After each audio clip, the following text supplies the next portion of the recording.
So y'all already know I had to come and review Queens. It's been promoted probably since early this spring. Notori Naughton actually left Power Book 2 Ghost to be a part of one of the main cast members of Queens. And Queens is a hip hop drama, a musical. Not so much a musical as much as it is drama, but then again, maybe it is. Like, like there was like a lot of sing-alongs with Empire, so it definitely gives you Empire vibes. It stars Eve, it stars Notori Naughton, it stars Brandy, and it stars Nadine Velasquez. And Brandy stars as Naomi, aka Explicit Lyrics. Eve stars as Bree, and I believe Bree's name is, let's see, what is Bree's real name? Oh, her name was Professor Sex, her rap name. Nadine Velasquez plays Valeria, aka Butter Pecan, and Notori Naughton stars as Jill the Thrill. Now, Queens, for those that don't know, Queens is about a lot of, it actually takes after a lot of the stories that have been going on in the game too. So I feel like it really pieces a lot of stories of groups like Escape that came back together after 20 years or however many years it was. And so many other girl groups in the game that came back together and reunited, went on tour, and appeared at award shows. So it definitely gives me that vibe. Long story short, and as you watch the show, it definitely gives you the vibe of maybe a lot of this came from Escape, because there's still that one member that is out there and is really a face of everything. And in Escape's case, it kind of had to, but Candy's really everywhere. You know what I'm saying? Housewives wise, businesses, the Housewives is a platform to promote every single business that she has. And Candy really went on to soar as a songwriter and as an artist, but more so as a writer and producer after Escape ended. Long story short, Queens is about a group called the Nasty Bitcheses, and because I can't say the word because YouTube has different things that they do or whatever the case may be now. And I want to make sure that people actually see. So, before they flag it and pull it, we can't say, but they called the Nasty Bees. Long story short, the group broke up after hits, some albums, they went platinum, they went gold, and the way the show begins, it looks like the video that it opens with actually gives you like Mariah Carey Honey vibe. It has the water, it has the helicopters, and a lot of videos in the 90s did. And it has the mansions, it has the dancers. They all dressed in a bunch of Burberry and gold and everything else. Long story short, they end up having all the fame, being on MTV Cribs. You see all the 90s nostalgia. And when you open the show, it shows them when they were in the 90s, and then it shows them now in their current day situations. Bree is a housewife with 5 kids, pays all the bills. Her husband's unemployed. Bree is Eve's character. Notori Naughton is a preacher's wife who has some deep secrets, as all preachers and preachers' wives usually do. Butter Pecan, a.k.a. Valeria, is a talk show host who's still famous and very relevant, has a lot of endorsements. And Explicit Lyrics, a.k.a. Naomi, who's Brandy's character, is now doing the music that she always really wanted to do, which is being a singer. And that's also one of the great things about the show, is that we have a lot of singing moments from Brandy, and not only are they singing moments, but they're acoustic moments where there's no instruments, there's no nothing. It's just Brandy and a mic with a guitar, and it's really beautiful, and it'll make you... If you don't understand the gift that Brandy has and the talent that she possesses vocally, you'll see it here. And for those that didn't see it, or for those that forgot, you'll be reminded. And you get, like I said, you get both things. You get her singing here, you get her acting here, you get Eve rapping on here, and, acting again. You get Notori rapping, she's not singing like she did in 3LW. You get her rapping and you get her acting, and so on and so forth. There's a new rapper out named Muffin, who ends up sampling one of their biggest hits, and I think it was called Nasty Girl. Nasty Girl, I think, was actually produced by Swizz Beatz, and it actually reminds you, some of the claps and the drums and the beats remind you of Upgrade You and a couple other Rough Rider records that maybe Swizz Beatz may have done. Anyways, the girl Muffin samples the song, redoes the song, covers it, wants to perform with the Nasty Girls in the BET Awards, or the Nasty Bees in the BET Awards, and it ends up bringing the group back together. Valeria and Explicit Lyrics, aka Naomi, have issues, they have beef, and this is part of the reason why the group broke up. The issue being is that they both were in a relationship with the manager of the group, E-Rock, aka Eric. And when they finally all reunite again, They all get down to what life really is like for them now. And Naomi and Valeria get into it immediately. Tensions rise exactly from where they were, and they get back to exactly why they have beef and why they hate each other, and what really broke the group apart. Ultimately. So they all sit down, and they get into why they need the money, need the opportunity, but also why they shouldn't do it.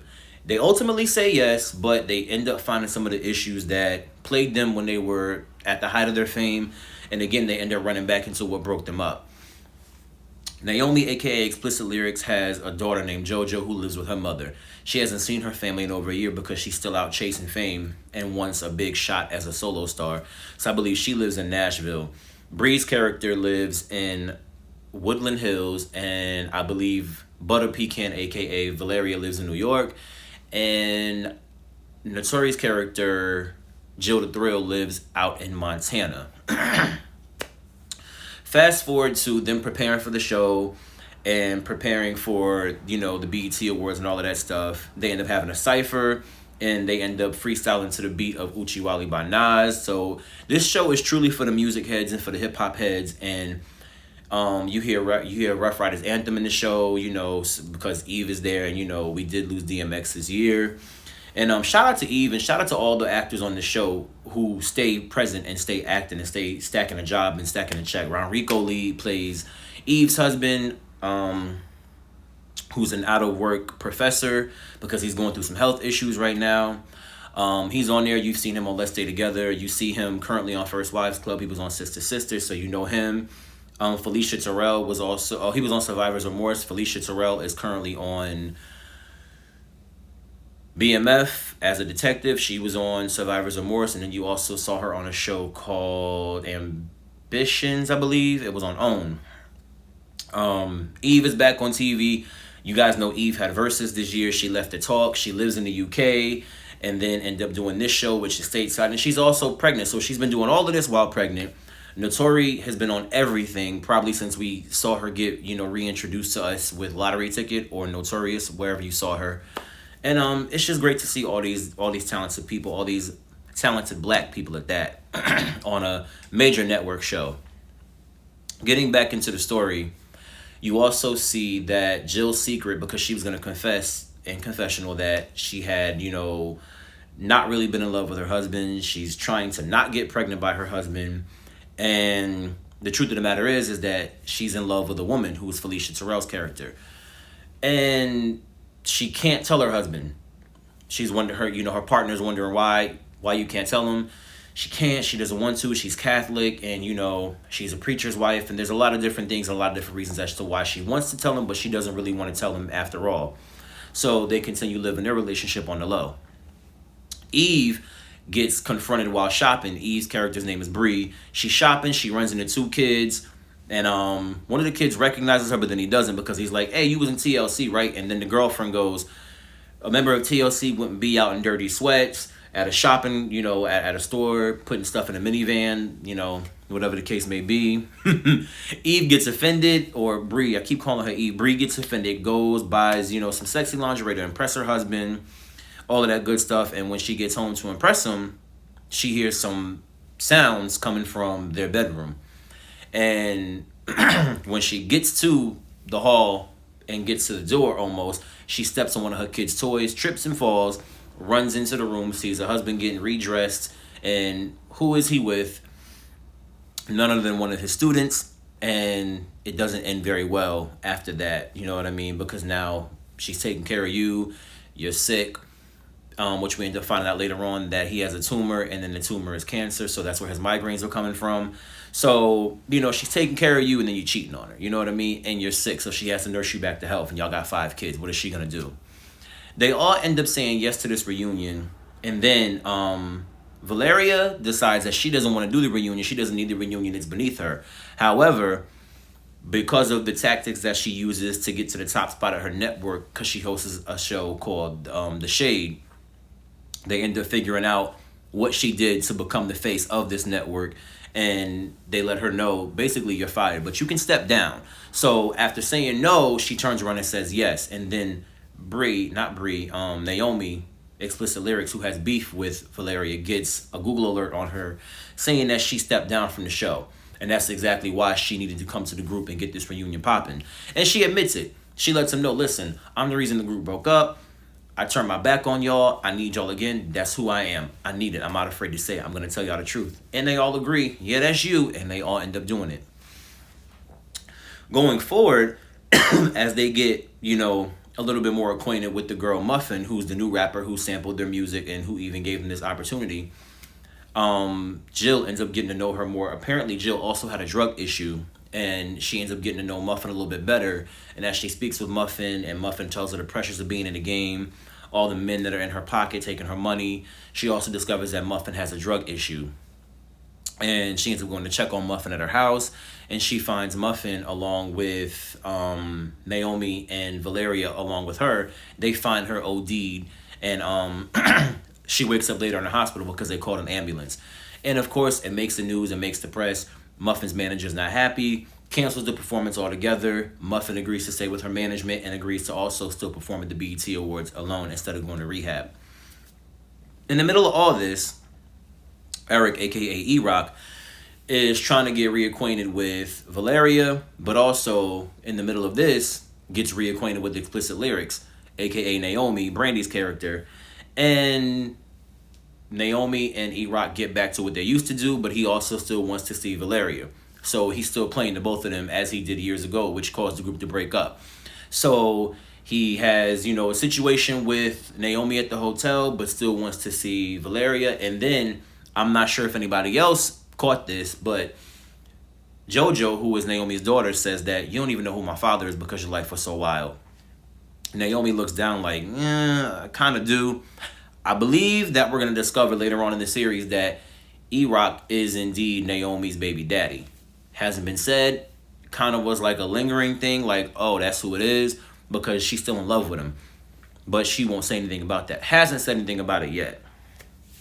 When Bree's character finds out her husband has cancer, they have to break it to the kids. And when she goes home, breaks it to the kids, she also lets them know, you're not dying. I'm going to take care of you. I'm going to perform. We're going to get the money. I'm going to take care of you. And guess what? I'm going to make you live so I can let you know that you'll never get me again. And I'm going to leave you. I'm going to make sure that you survive. And I'm going to make you endure the fact that you did this to me. And I'm going to leave you once you're all good. And I'm going to nurse you back to health. That's exactly what she tells them. Getting deeper into the show, you also see that the girls really had a true friendship, but it looks like Valeria may have become the face of the group at some point. And it looks like the three of them, Bree, Naomi, and Jill, all had a relationship and had a friendship. And then Valeria got introduced probably due to E-Rock and then became the face of the group and became kind of the lead and became the one that was pushed more.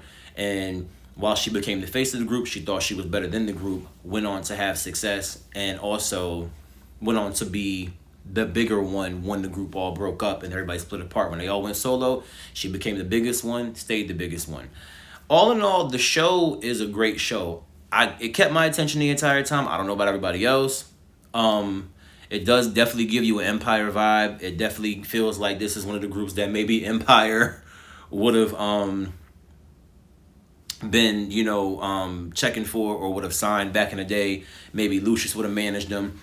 We didn't get Cookie Lion spinoff, but this would have been a good show. I don't know if anybody feels this way. They don't have to. It's just my opinion. I feel that Cookie Lion would have been great as their manager on this show. I just think that would have been, even if she was a guest star to manage them or to be the executive that signs them to a new deal, I think that, it would be just a good look for Taraji to appear as Cookie. She don't have to stay. She's moved on, but I do think somehow, some way, Cookie would fit good into this equation. Toward the end, after they do the whole BET Awards performance, because Muffin decides, I'm not going to do the BET Awards, I'm going to introduce them. And she reintroduces the Nasty Beast to the world. They perform their song, and then it shows 6 months later that they're all going on a tour together. The Nasty Bees and Muffin, is it the Queen tour or something like that? They're all going together or whatever. And it shows that Muffin actually went to rehab. The Nasty Bees are back in the world, and the world wants them again. And then it shows further in the series they're probably going to get back into the studio, make some more hits, and they're going to take this chance as their second chance and really make the most of it. The things that I can see happening, I see a lot of the old issues probably coming back. It also looks like Jill the Thrill, her secret's gonna come out. She also did reveal to her group members in the show, I almost forgot about that she is indeed gay. And she said it felt good to finally get off of her chest and let everybody know that's who she really is. Bree's ready to get back out there after having 5 children. Valeria needs this now that she's done with her talk show and being a host. And who else is on there? Oh, Naomi needs this because her solo career just isn't going where it is or where she wants it to be. And she also wants to be back with Eric and see where they could go. But he's not interested in her more than a physical thing. What he really wants is to be with Valeria. You know, and truth be told, he really wants both of them. It just seems like he's more interested in Valeria as a relationship, and he's more interested in Naomi as physical. And he even said to Valeria when he said, let's get the band back together, he's like, come on, you know what we did and it was wrong. He doesn't have any children, which is another reason why I thought that he was the baby dad of Naomi's daughter. And, you know, I felt like they specifically had that conversation to let viewers know, yeah, you just might. Either way, I thought it was a really good show. I know my review was all over the place, but I'm doing this strictly off memory and off of just watching it. And I enjoyed the show. I'm looking forward to the season. I do hope they get a second season. I'm going to support it. It's a black show. And I love music. I love artistry. I love every artist that's on there. And I'm very interested in seeing where the show goes. We got like, what, 5, 6 seasons of Empire? I could see Queens doing the same thing and going the distance. And like I said, hats off to Eve, who is, you know, pregnant and doing show to show and, you know, just doing so many different moves in the middle of a pandemic at that. And lives in the UK and shot this show in the US. That couldn't have been easy at all. So hats off to Eve. Anyways, guys, what did you think of Queens? What are you interested in seeing? Are you happy to see Brandy, Eve, and Notori all back on TV yet again? What are you interested in seeing from the show? Did you like the show? What do you think is going to happen? What stories do you think are going to be told? Who do you think Muffin is based off of as a rapper? Do you think she's a combo of everybody? I see a little bit of everybody in her as far as image and then attitude. But who do you think she's most based off of? Anyways, guys, like, rate, comment, subscribe. It's completely free. Tell a friend. Don't forget to wash your hands and wear a mask. Sanitize, stand 6 feet apart. We'll get through this pandemic together. What did you guys think of Queens? Let me know.